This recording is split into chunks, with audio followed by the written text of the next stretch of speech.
Bonjour les filles, donc aujourd'hui on va voir le système digestif et la digestion. Donc la digestion, c'est le processus par lequel les aliments deviennent des nutriments. Donc les nutriments, je vous rappelle, nous tels qu'on les voit aujourd'hui, c'est protes, lipides, glucides. Et donc les organes de la digestion, c'est les organes qui vont participer à ce processus. Donc il faut savoir qu'il va y avoir la bouche, les dents, donc au niveau de la cavité buccale. Vous allez avoir le pharynx qui va permettre la jonction, si vous voulez, avec toute la sphère ORL avec l'œsophage. Vous allez avoir l'estomac. L'estomac, c'est le petit sac qui fait suite à l'œsophage. Ensuite, vous avez ce qu'on appelle le duodénum. Donc le duodénum, c'est la première partie de l'intestin.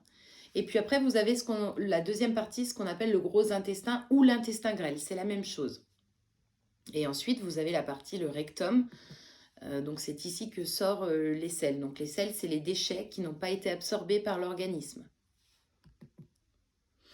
Donc là où je veux aussi faire un gros plan, c'est le cardia. Le cardia, qu'est-ce que c'est? En fait, il faut savoir que quand vous mangez, donc ce fameux petit sac qui est l'estomac, quand les aliments tombent dans l'estomac, il faut savoir que s'ils ne remontent pas, c'est parce qu'on a quelque chose au niveau du haut de l'estomac qui s'appelle le cardia. C'est un petit peu comme une porte-saloon qui empêche le retour des aliments. Pourquoi je dis porte-saloon? Parce que des fois, il y a des régurgitations possibles. Et je vous laisserai regarder votre cours avec beaucoup de sérieux et vous verrez que le bébé a son cardiaque qui n'a pas la même tonicité que le nôtre. Et c'est pour ces raisons que les régurgitations sont beaucoup plus fréquentes. Donc, il faut savoir que quand on vous parle de digestion, on vous parle d'organes, donc c'est ce que je vous ai présenté juste avant, et on vous parle aussi de mécanismes. C'est un petit peu comme si on était dans une usine et que les organes sont les machines et que les mécanismes sont les fonctionnements de ces machines. Donc en fait, si vous voulez, ce qui va se passer dans la bouche et les dents, donc je vous rappelle, ça c'est l'organe, la machine, c'est la mastication. Donc l'action qui va être faite, le mécanisme, c'est la mastication. Au niveau du pharynx, c'est ce qu'on appelle la déglutition, c'est-à-dire le fait d'avaler, de faire passer les aliments pour qu'ils puissent rejoindre l'œsophage. L'œsophage va permettre une progression par des petites contractions, ce qui fait que l'aliment va tomber dans l'estomac. L'estomac, lui, son mécanisme, c'est-à-dire la machine, ce qu'elle va faire, la machine estomac, elle va brasser. C'est ce qu'on appelle le péristaltisme. Le péristaltisme, c'est un mouvement. C'est un mouvement qui se passe dans l'estomac. Donc, qu'est-ce qui va se passer? Il y a du suc gastrique. Le suc gastrique, c'est un espèce de liquide que l'estomac déverse. Vous verrez, je vous en parle avec un peu plus de détails dans le cours. C'est un liquide que l'estomac va déverser sur le bol alimentaire et qui va permettre d'avoir des actions dessus. Et lui, l'intestin grêle, enfin le gros intestin, alors vous verrez qu'au niveau du duodénum, il y a ce phénomène, ce mécanisme d'absorption. Donc là, le dernier phénomène qui se passe, c'est une hydrolyse. Donc c'est-à-dire qu'on va casser les dernières molécules pour qu'elles puissent passer à l'état toute petite et qu'elles puissent traverser l'intestin. Ensuite, il y a encore des restes, et ces restes, ils sont évacués vers l'intestin grêle, c'est-à-dire le gros intestin. Et ce qui va se passer, il va y avoir une réabsorption d'eau qui va retourner dans le corps. C'est-à-dire que l'intestin aspire l'eau qui va être présente dans les restes qui n'ont pas été absorbés un petit peu avant et qui sont rentrés dans le corps. Et ce qui va rester, ça va être les selles. Donc les selles, je l'ai expliqué dans le cours, c'est les résidus de la digestion qui n'ont pas été absorbés. Si on vous demande une définition claire, c'est ça.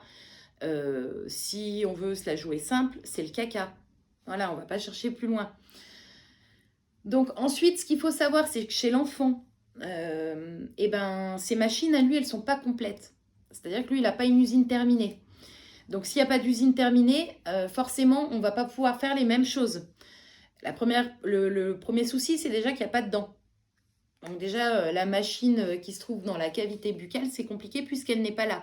Donc vous verrez, donc vous comprenez déjà pourquoi au tout début de la vie, c'est uniquement de l'alimentation liquide et que tout doucement, on amène des textures qui sont modifiées puisque cette machine, elle va commencer à être de plus en plus fonctionnelle, c'est-à-dire que les dents vont pousser à un moment donné.